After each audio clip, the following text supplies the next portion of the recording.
As promised, I am going to share with you a practice that you can do, which is really great for grounding and stability, as well as developing strength in the legs. And you can do this either with or without a yoga block. I'll show you with a block. So you're going to find a wall that you can lean against.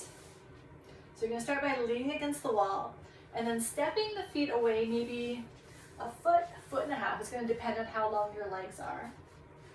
And you can have a block between your legs if you have it. If you don't, just keep your legs hip distance apart and keep the knees lined up with your feet, kind of facing the direction that they face, as you start to slide down just a tiny bit. So it's kind of like we're moving towards a chair sit, but you're only going down as far as if, say you were to, like I was asking you to hold this for half an hour, you're not going to go down really far because that would be way too intense. So just a little bit.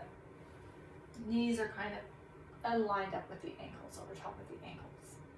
If your knees are going like way past the ankles, this is way too far and this is way too much. So just come back up and set again. But just a little bit. And the block's just there. Add a little bit more stability through the legs. And if you wanted, you could even strap the legs. So bring a strap around the thighs to kind of hold everything together. That can be really, really nice and supportive. But it's optional. So as you're here, let your arms hang by your side. Your head can rest against the wall. And then, but you don't have to force the head back if it's forward. And feel the center of your heels, the base of your big toes and the base of your baby toes. We want to feel the 3 points of our feet in this position. And just breathe gently in and out through your nose, and you can set your gaze softly straight ahead, looking kind of towards the horizon, if you will.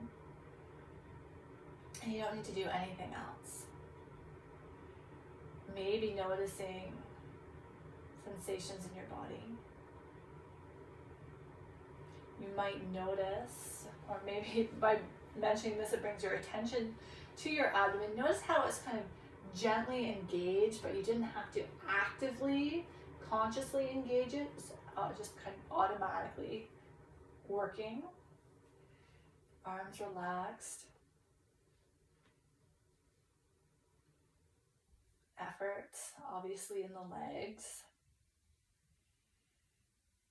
And know that you can slide, you can come out anytime. But if you're feeling a little bit dizzy or lightheaded, or if you want to work on developing more strength and stability through the legs, you can hold it a little bit longer. So maybe starting with a couple of minutes and building up over time. But if you start to feel tension in your neck or your shoulders, or the breath change, or you're just feeling really fatigued, or a couple of minutes have passed, slide yourself up, remove the block.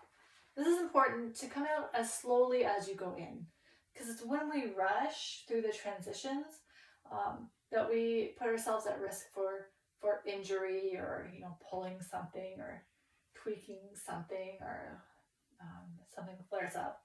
Slide your feet back and then step away from the wall, standing in your mountain pose and noticing what you feel. So hopefully that dizziness has passed, that lightheaded feeling has passed, and you feel more grounded and supported through your legs and your feet. Maybe you can sense a clear path of weight through your bones, from your hips, down the leg bones, into the heels and into the feet. All right. Feel free to come back to that wall sit at any time that you think it might help you. All right. See you tomorrow.